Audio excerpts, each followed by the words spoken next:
Hello guys, आप सभी साथियों का स्वागत है आपके अपने यूट्यूब चैनल टॉपर्स इन पर। तो डेली की तरह हम लोग आज भी शाम 8 बजे जो है बेहतरीन प्रैक्टिस सेट लेकर आए हैं। आज जो है इंपॉर्टेंट 40 क्वेश्चन जीके के हैं जो हर एक एग्जाम में बार बार रिपीट होते हैं। पिछले कई सालों में ये सारे क्वेश्चन जो हैं बहुत बार, सैकड़ों बार ये क्वेश्चन रिपीट हुए हैं विभिन्न एग्जामों में।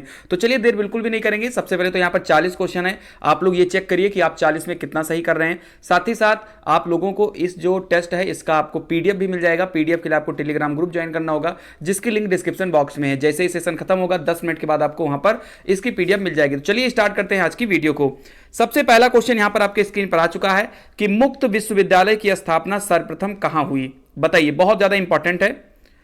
बिल्कुल, जिसको आता है जल्दी जल्दी आंसर जो है टाइप करेंगे। मुक्त विश्वविद्यालय यानी कि ओपन स्कूलिंग, जैसे कि आपने देखा होगा इग्नू है, भीमराव अंबेडकर यूनिवर्सिटी है, ऐसे ही national institute of open schooling है। ऐसे आपको बताना है कि सबसे पहले मुक्त विश्वविद्यालय की स्थापना कहां हुई। तो इसका जो राइट आंसर हो जाएगा वो आपका इंग्लैंड जो है बिल्कुल ही करेक्ट हो जाएगा। पहले का सी आंसर हो जाएगा। साथ ही साथ अगर ये क्वेश्चन आ जाए कि भारत में सबसे पहले जो है ओपन स्कूलिंग जो है कहां शुरू हुई थी, तो सबसे पहले की अगर हम बात करें तो हैदराबाद में एक यूनिवर्सिटी है, भीमराव अंबेडकर यूनिवर्सिटी।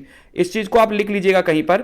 अगर भारत में पूछा जाए ओपन स्कूल कब खुला, तो भीमराव अंबेडकर यूनिवर्सिटी है जो कि 1982 में सबसे पहले इसको खोला गया था। वहीं पर इग्नू का आप लोगों ने नाम सुना होगा। इग्नू भी आपकी जो है ओपन स्कूलिंग है। अगर बात किया जाए इग्नू की स्थापना कब हुई थी, तो इग्नू जो है 1985 में स्थापना हुई थी। तो ये 2-3 पॉइंट आप यहां से लिख लीजिएगा। सबसे पहले मुक्त विश्वविद्यालय की स्थापना इंग्लैंड में हुई थी और भारत में सबसे पहले मुक्त विश्वविद्यालय की स्थापना हैदराबाद में भीमराव अंबेडकर यूनिवर्सिटी हुई थी 1982 में। चलिए क्वेश्चन नंबर 2 पर आ जाइए। अशोक ने किस लिपि का प्रयोग राष्ट्रीय लिपि के रूप में किया? ब्राह्मी, खरोष्ठी, ग्रीक या अरमाइक? बताइए क्वेश्चन नंबर 2। चलिए, तो इसका राइट आंसर जो है ब्राह्मी हो जाएगा। क्लियर है? जहां एक्सप्लेन करने वाला होगा वहां हम एक्सप्लेन कर देंगे। अगर हम अशोक की बात करते हैं तो ये मौर्य वंश का शासक था। और एक क्वेश्चन सबसे ज्यादा पूछा जाता है कि अशोक जो है किसका पुत्र था, तो अशोक जो है बिंदुसार का पुत्र था। ठीक है, याद रखिएगा इस चीज को। चलिए क्वेश्चन नंबर 3। भारत की विदेशी मुद्रा का सर्वाधिक भाग खर्च होता है खाद्यान्नों के आयात पर, लौह इस्पात के आयात पर, पेट्रोलियम के आयात पर या तकनीकी ज्ञान के आयात पर? क्वेश्चन नंबर 3 बताइए। भारत की जो विदेशी मुद्रा है उसका सर्वाधिक भाग कहां खर्च होता है? चलिए, तो इसका राइट आंसर हो जाएगा ऑप्शन नंबर सी, यानी कि पेट्रोलियम के आयात पर सबसे ज्यादा जो है भारत की विदेशी मुद्रा जो है वो खर्च होती है। क्वेश्चन नंबर 4 पे आ जाइए। आरबीआई क्या है? एक वाणिज्यिक बैंक है, एक केंद्रीय बैंक है, एक सहकारी बैंक है या एक अग्रणी बैंक है? Reserve bank of India. Answer सभी लोग जरूर टाइप करें और अपने दोस्तों को भी एक बार वीडियो को शेयर कर दें। और जो भी साथी पहली बार आ रहे हैं चैनल पर या पुराने व्यूअर्स हैं, किसी कारण से अभी तक सब्सक्राइब नहीं कर पाए हैं, तो प्लीज़ किसी आप शुभ मुहूर्त का ना इंतजार करें, जल्दी से आप चैनल को सब्सक्राइब कर लें। चलिए क्वेश्चन नंबर 4 की अगर हम बात करते हैं तो इसका जो राइट आंसर हो जाएगा वो बी हो जाएगा, क्योंकि इंडिया का सेंट्रल बैंक है आरबीआई। इसमें से 1-2 फैक्ट अगर आपको लिखना है तो आप जरूर लिख लें। आरबीआई की स्थापना की अगर हम बात करें तो ये आरबीआई की जो स्थापना हुई थी वो 1 अप्रैल 1935 को जो है इसकी स्थापना हुई थी। बिल्कुल। और इस समय अगर हम बात करें आरबीआई के गवर्नर, तो शक्तिकांत दास जो है इस समय आरबीआई के गवर्नर हैं। चलिए क्वेश्चन नंबर 5। देखो क्वेश्चन भले ही 40 हैं, लेकिन अगर आप इनको लिखते हुए चलेंगे तो ये 40 क्वेश्चन कब 100 में कन्वर्ट हो जाएंगे आपको पता भी नहीं चलेगा। आपको यहां पर 100 चीजें क्लियर हो जाएंगी इसी सेशन में आपको। ठीक है, अगला क्वेश्चन है, विश्वव्यापी तापन का संभावित परिणाम क्या हो सकता है? समुद्र के स्तर में वृद्धि, फसल के स्वरूप में परिवर्तन, तट रेखा में परिवर्तन या उपरोक्त सभी? बताइए। चलिए, तो इसका जो है राइट आंसर डी हो जाएगा, यानी उपरोक्त सभी सही हो जाएगा। अगर आपका विश्वव्यापी तापन होता है तो समुद्र के स्तर में भी वृद्धि होगी, फसल के स्वरूप में भी परिवर्तन होगा और तट रेखा में भी परिवर्तन होगा। क्वेश्चन नंबर 6 पर आ जाते हैं। निम्नलिखित में से अंडा देने वाली स्तनपायी कौन सी है? चमगादड़ है, व्हेल है, पर्णी चींटीखोर है या कंटीला चींटीखोर है? क्वेश्चन नंबर 6 बताइए। अंडा देने वाला स्तनपायी। चलिए, तो 6 का आंसर जो है डी हो जाएगा, कंटीला चींटीखोर बिल्कुल करेक्ट होगा। ट्रांसफार्मर जो है किससे काम करता है? केवल प्रत्यावर्ती धारा से, केवल दिष्ट धारा से, एसी और डीसी दोनों से या किसी भी सिग्नल से? इंपॉर्टेंट क्वेश्चन है, ये इंपॉर्टेंट क्वेश्चन है। चलिए, तो इसका जो राइट आंसर हो जाएगा क्वेश्चन नंबर 7 का, वो हो जाएगा ऑप्शन नंबर ए, केवल प्रत्यावर्ती धारा से जो है ट्रांसफार्मर काम करता है। क्वेश्चन नंबर 8 पर आइए, मोस्ट इंपॉर्टेंट क्वेश्चन है। चारागाह को पैम्पास कहा जाता है, यानी कि किस देश के चारागाह को हम पंपास के नाम से जानते हैं? एक घास का मैदान है पंपास, बहुत इंपॉर्टेंट है, एग्जाम में खूब रिपीट होता है। अफ्रीका का, दक्षिण अमेरिका का, ब्रिटेन का या संयुक्त राज्य अमेरिका का? बताइए जल्दी से, बताइए जल्दी से।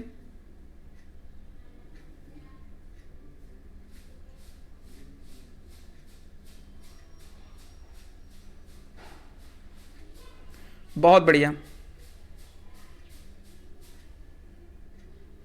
चलिए, तो अगर हम बात करते हैं क्वेश्चन नंबर 8 की, तो जो हमारा पंपास होता है, क्वेश्चन नंबर 8 की अगर हम बात करते हैं तो इसका जो राइट आंसर हो जाएगा बिल्कुल वो आपका दक्षिण अमेरिका हो जाएगा। जो पंपास है वो दक्षिण अमेरिका। अगर आपके पास कॉपी पेन है तो 2-3 आप जो हैं बेहतरीन वाले आप लिख लीजिए घास का मैदान। जैसे हम अगर बात करते हैं दक्षिण अफ्रीका की, तो दक्षिण अफ्रीका का जो घास का मैदान है या जिसको हम चारागाह कहते हैं, उसको हम वेल्ड के नाम से जानते हैं। ये भी बहुत बार जो है एग्जाम में पूछा गया है। वेल्ड जो है आपका दक्षिण अफ्रीका का है। ऐसे ही आप लोग एक डाउन्स लिख लीजिए, डाउन्स आपका जो है ऑस्ट्रेलिया का है। ऐसे ही आपकी स्टेपी है, स्टेपी आपकी जो है यूरेशिया का है। यूरेशिया मतलब यूरोप और एशिया दोनों की है। प्रेरी की अगर हम बात करें तो ये आपकी उत्तरी अमेरिका की हो जाएगी। और एक आप याद रखिएगा कंपोज, कंपोज जो कि ब्राजील का है। तो ये मैंने 4-5 मैंने नाम बताए हैं, इनको आप जरूर लिख लें। अफ्रीका का वेल्ड, दक्षिण अमेरिका का पंपास, डाउन्स ऑस्ट्रेलिया का, प्रेरी उत्तरी अमेरिका का और कंपोज ब्राजील का। बहुत इंपॉर्टेंट है, जितने हमने घास के मैदान बताए हैं इन्हीं में से एक आ जाता है। और स्टेपी आपका यूरोप और एशिया यानी यूरेशिया का है। क्वेश्चन नंबर 9 पर आइए। निम्नलिखित में से कौन सा वस्तुतः गार्डन नहीं है? Hanging garden Mumbai, Eden garden Kolkata, Vrindavan garden Mysore या खुसरो गार्डन लखनऊ? इसमें से कौन सा गार्डन नहीं है? बिल्कुल बताइए। तो बाकी इसमें जो 3 है, hanging garden, Vrindavan garden, Khusro garden, ये आपकी गार्डन है। लेकिन जो ईडन गार्डन है आपका कोलकाता में, ये आपका स्टेडियम है। ठीक है, ये आपका जो है कोई भी यहां पर गार्डन नहीं, बगीचा नहीं है ये। ठीक है, चलिए question number 10। The audacity of hope नामक पुस्तक के लेखक कौन है? Most most most important question है ये। द ऑडेसिटी ऑफ होप नामक पुस्तक के लेखक कौन है?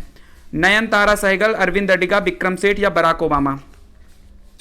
चलिए, तो क्वेश्चन नंबर 10 की अगर हम बात करें तो इसका जो है राइट आंसर जो है बराक ओबामा बिल्कुल करेक्ट हो जाएगा, जो कि अमेरिका के पूर्व राष्ट्रपति रह चुके हैं।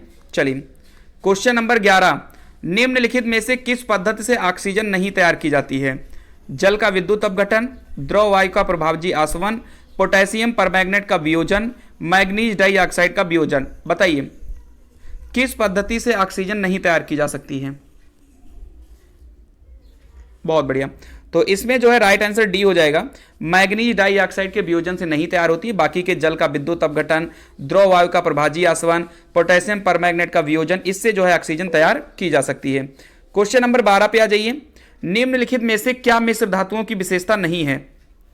यौगिक, मिश्रण, विलयन, समघात निकाय। यहां पर निकाय लिखा है डी ऑप्शन में। समघात निकाय या होमोजीनियस सिस्टम्स, क्या मिश्र धातुओं की विशेषता नहीं है?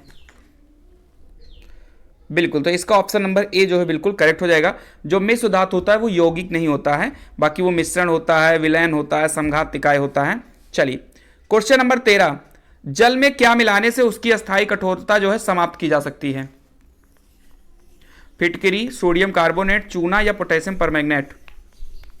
जल में क्या मिलाने से उसकी अस्थायी कठोरता समाप्त की जा सकती है?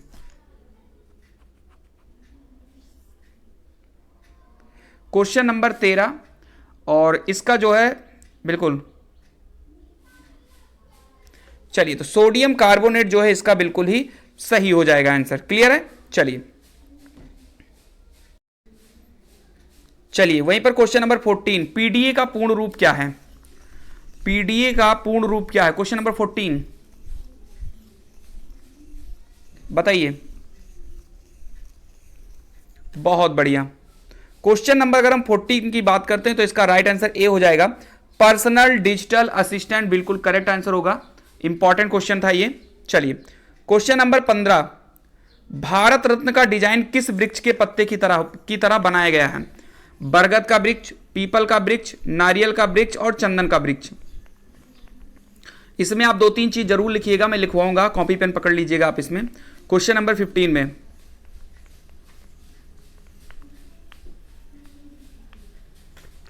चलिए, तो इसका राइट आंसर बी हो जाएगा। पीपल के वृक्ष की जो पत्ता होता है बिल्कुल उसी के जैसा जो है यहां पर आपका भारत रत्न होता है। इसमें एक चीज लिख लीजिए, भारत रत्न की शुरुआत कब हुई थी?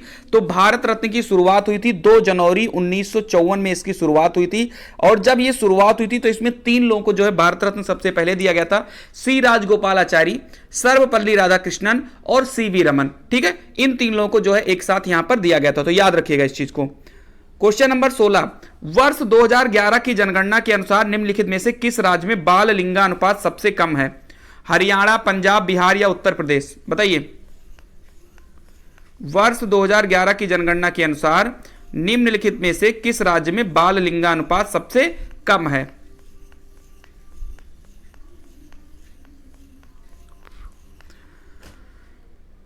चलिए, तो अगर हम बाल लिंगानुपात सबसे कम की बात करते हैं तो वो हरियाणा में है। लेकिन अगर आपसे क्वेश्चन पूछ लिया था कि 2011 की जनगणना के अनुसार निम्नलिखित में से किस राज्य में बाल लिंगानुपात सबसे ज्यादा है, तो आपका जो राइट आंसर हो जाएगा वो हो जाएगा अरुणाचल प्रदेश। ठीक है, अरुणाचल प्रदेश में बाल लिंगानुपात सबसे ज्यादा है। वहीं सबसे कम की बात करें तो हरियाणा में है।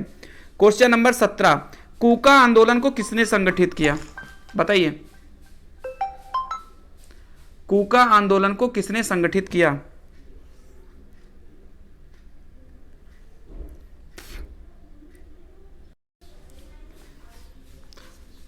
चलिए, गुरु रामदास, गुरु नानक, गुरु राम सिंह या गुरु गोविंद सिंह? चलिए, तो इसका जो राइट आंसर हो जाएगा वो आपका जो है ऑप्शन नंबर जो है क्वेश्चन नंबर 17 का सी हो जाएगा। यानी गुरु राम सिंह ने जो है यहां पर कूका आंदोलन किया था। कूका आंदोलन क्या है मैं आपको बता दूं, जो ब्रिटिश जो लोग थे वो गायों की हत्या कर रहे थे। ठीक है, गायों की हत्या कर रहे थे और उसी के विरोध में ये कूका आंदोलन जो है राम सिंह के द्वारा संगठित किया गया था। और अगर हम इसके ईयर की बात करें कि आखिर में ये कूका आंदोलन हुआ कब था, तो ये 1857 में, बिल्कुल। और 1857 अगर आपको कहीं भी दिख जाए तो तुरंत आंखों में एक चमक आनी चाहिए, क्योंकि 1857 में जो है पहली जो है स्वतंत्रता संग्राम जो है हुआ था। ठीक है, चलिए, बहुत बढ़िया। तो आपको पता भी हो जाना चाहिए कूका आंदोलन क्या है। तो ये पंजाब से शुरू किया गया था, राम सिंह ने जो है इसको संगठित किया था। 1857 में ये हुआ था और अंग्रेजों द्वारा गायों की हत्या के विरोध में यह आंदोलन किया गया था। ठीक है, चलिए, क्वेश्चन नंबर 18, किस वायसराय के शासनकाल में पहली फैक्ट्री अधिनियम पारित किया गया? बताइए। बहुत बढ़िया, बताइए, किस वायसराय के शासनकाल में पहला फैक्ट्री अधिनियम पारित किया गया?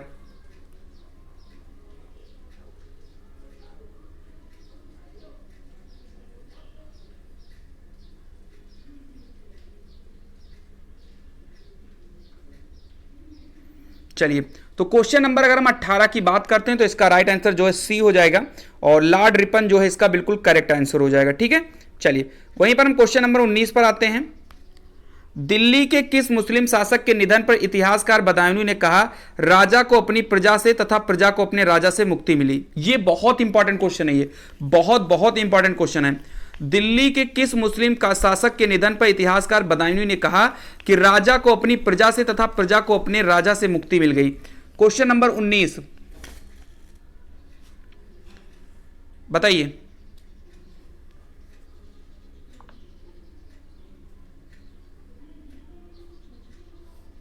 राजा को अपनी प्रजा से तथा प्रजा को अपनी राजा से मुक्ति मिली।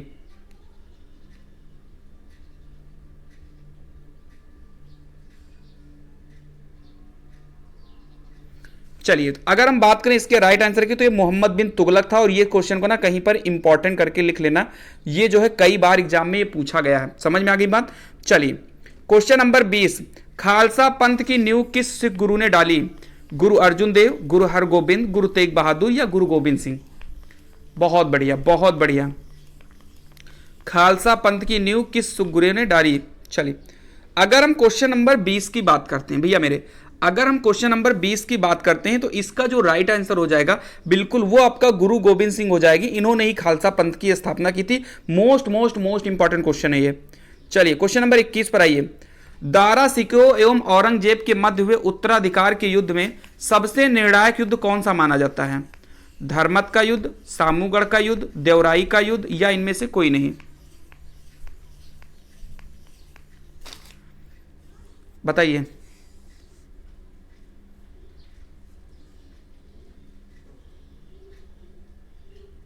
बताइए। तो आपको पता है कि दारा सिको और जो है औरंगजेब, यानी हम ऐसा कहें कि यहां पर ही बहुत बेहतरीन जो है उत्तराधिकारी के लिए युद्ध हुआ था कि मैं गद्दी पर बैठूंगा, मैं गद्दी पर बैठूंगा। और एक सबसे ज्यादा जो इंपॉर्टेंट और फेमस जो युद्ध है, मैं आपको बता दूं, सबसे इंपॉर्टेंट और फेमस जो युद्ध है वो है सामूगढ़ का युद्ध। और ये सामूगढ़ का युद्ध किस ईयर में होता है, कहीं भैया लिख लेना, इसको बहुत पूछा जाता है।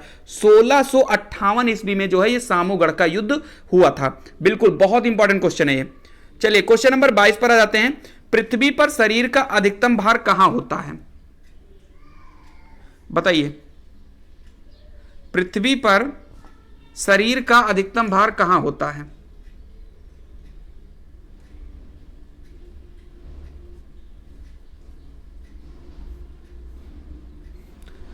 पृथ्वी पर शरीर का अधिकतम भार किस ध्रुव पर होता है?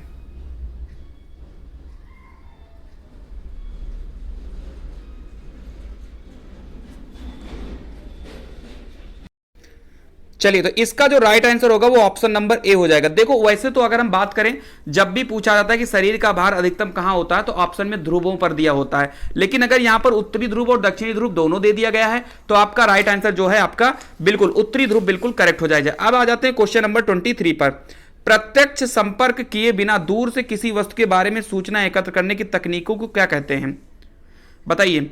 सुदूर संवेदन, सुदूर नियंत्रण, सुदूर अभिगमन यानी कि रिमोट एक्सेसिंग जिसको आप बोलते हैं, या अंतरिक्ष शटल। बताइए 23 का आंसर दीजिए। जितने भी क्वेश्चन है ना भैया, जानदार क्वेश्चन है ये, इसीलिए प्रैक्टिस सेट किया जाता है, प्रीवियस ईयर पेपर सॉल्व किया जाता है, क्योंकि जब आप सिलेबस पढ़ते हैं तो वहां पर छोटी छोटी चीजें छूट जाती हैं और वही छोटी चीजें कवर करने के लिए हम लोग प्रैक्टिस सेट पढ़ते हैं। 23 की अगर हम बात करते हैं तो इसका जो राइट आंसर हो जाएगा भैया वो हो जाएगा आपका ऑप्शन नंबर ए, यानी कि सुदूर संवेदन या सेंसिंग कहते हैं उसको, यानी कि प्रत्यक्ष में संपर्क किए बिना दूर से किसी वस्तु के बारे में सूचना एकत्र करना जो है सेंसिंग कहलाता है। Question number 24। ईएनटी डॉक्टरों द्वारा प्रयोग किया जाने वाला हेड मिरर किस प्रकार का होता है? 24। ईएनटी डॉक्टरों द्वारा प्रयोग किया जाने वाला हेड मिरर जो है किस प्रकार का होता है? अवतल होता है, उत्तल होता है, समतल होता है या समतल उत्तल होता है? बहुत बढ़िया। तो इसका जो राइट आंसर हो जाएगा वो अवतल हो जाएगा। क्लियर है यहां तक? चलिए क्वेश्चन नंबर 25 पर आइए। उच्च गति का एक ऐसा नेटवर्क है जो किसी शहर या नगर में स्थानीय नेटवर्कों को जोड़ता है। कंप्यूटर का बेहतरीन क्वेश्चन है। उच्च गति का एक ऐसा नेटवर्क जो किसी शहर या नगर में स्थानीय नेटवर्कों को जोड़ता है। आंसर तुरंत टाइप करिए। चलिए, तो इसका जो है राइट आंसर जो है मैन हो जाएगा। क्या हो जाएगा? मैन हो जाएगा। ऑप्शन नंबर बी बिल्कुल करेक्ट होगा। चलिए क्वेश्चन नंबर 26। निम्नलिखित में से कौन सी चट्टान जैविक चट्टानों के अंतर्गत आती है?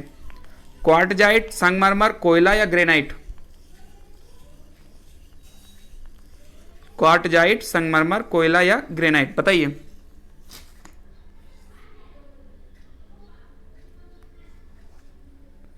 चलिए, तो 26 का सी हो जाएगा। एक जैविक चट्टान के बारे में बात किया गया तो कोयला यहां पर जैविक चट्टान हो जाएगा। Question number 27।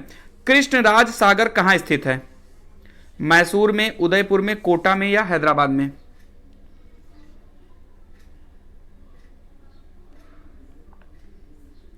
कृष्णराज सागर कहां स्थित है?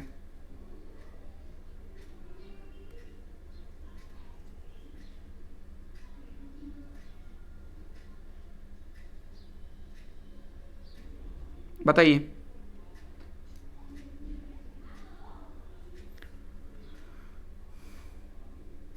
चलिए, तो यहां पर अगर हम बात करते हैं 27 की, तो 27 का जो राइट आंसर हो जाएगा बिल्कुल वो हो जाएगा ऑप्शन नंबर ए, मैसूर इसका बिल्कुल करेक्ट हो जाएगा। दूरदर्शन का दैनिक राष्ट्रीय कार्यक्रम किस वर्ष आरंभ किया गया? 28 का आंसर बताइए। दूरदर्शन का दैनिक राष्ट्रीय कार्यक्रम किस वर्ष आरंभ किया गया? 1970, 1972, 1980 या 1984?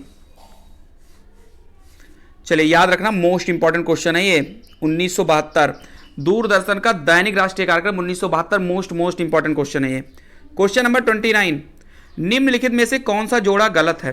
बाबर बनाम संग्राम सिंह, शेर शाह बनाम हुमायूं, चंगेज खां बनाम अलाउद्दीन खिलजी, अकबर बनाम हेमू? बताइए।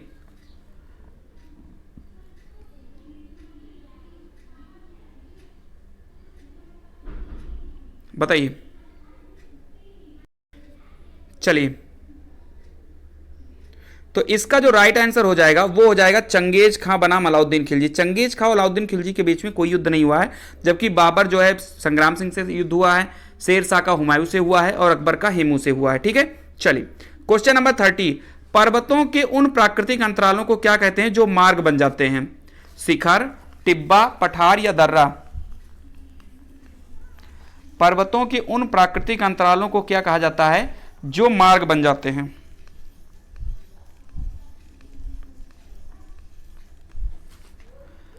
चलिए, तो 30 का आंसर डी हो जाएगा, यानी कि दर्रा कहा जाता है। क्लियर है? चलिए क्वेश्चन नंबर 31, झूम कृषि कहां पर की जाती है? उत्तर पूर्व भारत, दक्षिण पश्चिम भारत, दक्षिण पूर्व भारत या उत्तर भारत? 31 का राइट आंसर बताइए, झूम कृषि कहां पर की जाती है? बताइए, झूम कृषि की बात करते हैं हम यहां पर। चलिए क्वेश्चन नंबर 31 की अगर हम बात करते हैं तो इसका right answer option number A हो जाएगा, उत्तर पूर्व भारत बिल्कुल करेक्ट हो जाएगा। अब आते हैं हम लोग अगले क्वेश्चन पर, यानी क्वेश्चन नंबर 32, फ्रंटल वर्षा किस कारण से होती है? मोस्ट इंपॉर्टेंट क्वेश्चन है, फ्रंटल वर्षा किस कारण से होती है?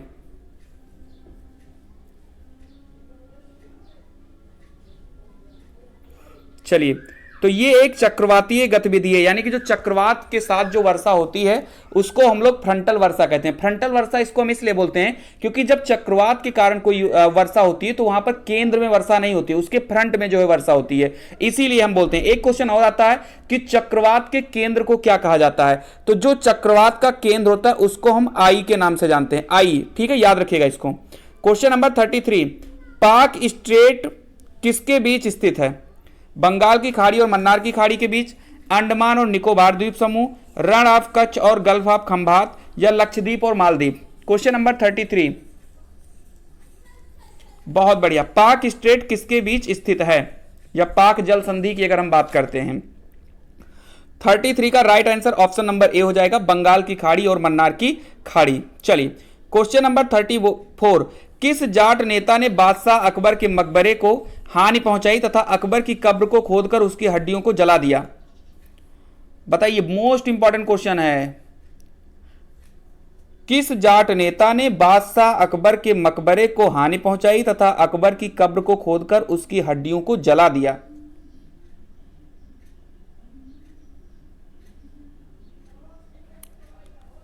बहुत बढ़िया, तो ये है आंसर इसका, राजा राम प्रथम जो हैं जिन्होंने अकबर के मकबरे को खोदकर उनकी हड्डियों को जला दिया। तो ये एक बहुत इंपॉर्टेंट क्वेश्चन है। ठीक है, क्वेश्चंस के लेवल अगर अच्छे लग रहे हैं तो लाइक जरूर करिए आप लोग। चलिए एक बार लाइक कर दीजिए, आप लोग सभी लोग देखकर चले जाते हो और लाइक नहीं करते हो, गलत बात है भाई, जल्दी से लाइक कर दो। 35, मार्तंड सूर्य मंदिर किस राज्य में स्थित है? बताइए, मार्तंड सूर्य मंदिर किस राज्य में स्थित है?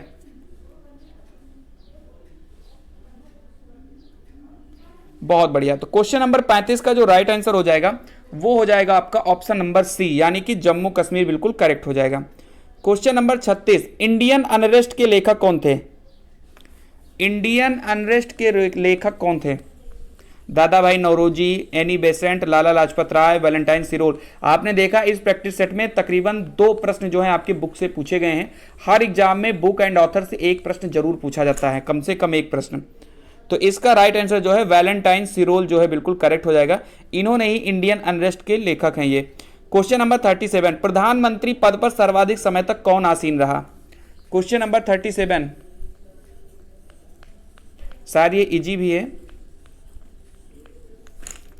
चलिए, तो अगर हम सबसे अधिक समय की बात करते हैं तो जवाहरलाल नेहरू बिल्कुल करेक्ट हो जाएगा, ये जो है सबसे ज्यादा समय तक जो है भारत के प्रधानमंत्री रहे।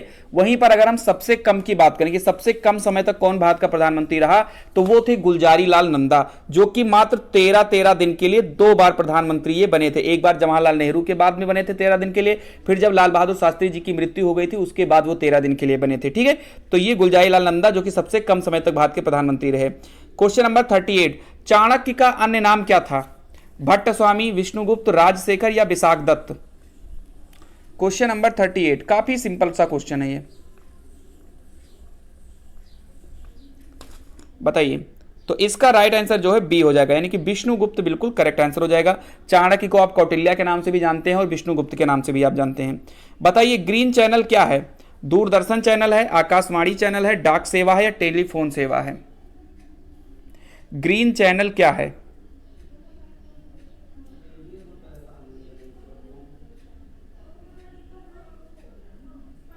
बताइए। Question number 39।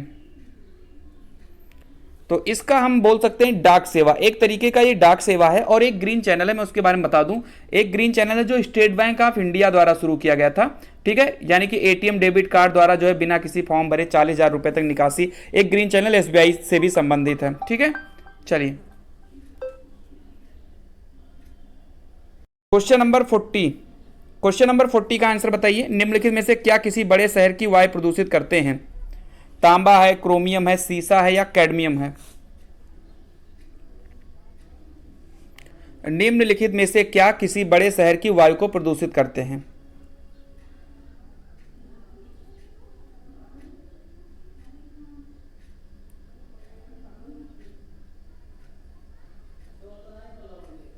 चलिए क्वेश्चन नंबर 40, इसका राइट आंसर सी हो जाएगा, यानी सीसा बिल्कुल करेक्ट हो जाएगा। तो ये रहे आज के टॉप 40 क्वेश्चन। और अगर आपको क्वेश्चंस अच्छे लगे तो वीडियो को लाइक करें, और अगर आप चैनल पर नए हैं तो चैनल को जरूर सब्सक्राइब करें, ठीक है। तो ये रहे आज के इंपॉर्टेंट क्वेश्चन। तो मिलते हैं अगली वीडियो में किसी खास अपडेट के साथ। तब तक के लिए आप सभी लोग चैनल को जरूर सब्सक्राइब करें, और एक बार जरूर बताएं कि आपके 40 में कितने क्वेश्चन सही गए हैं, एक बार कमेंट करके जरूर बताएं, ठीक है। तो मिलते हैं अगली वीडियो में। खुश रहिए, मस्त रहिए। जय हिंद, जय भारत।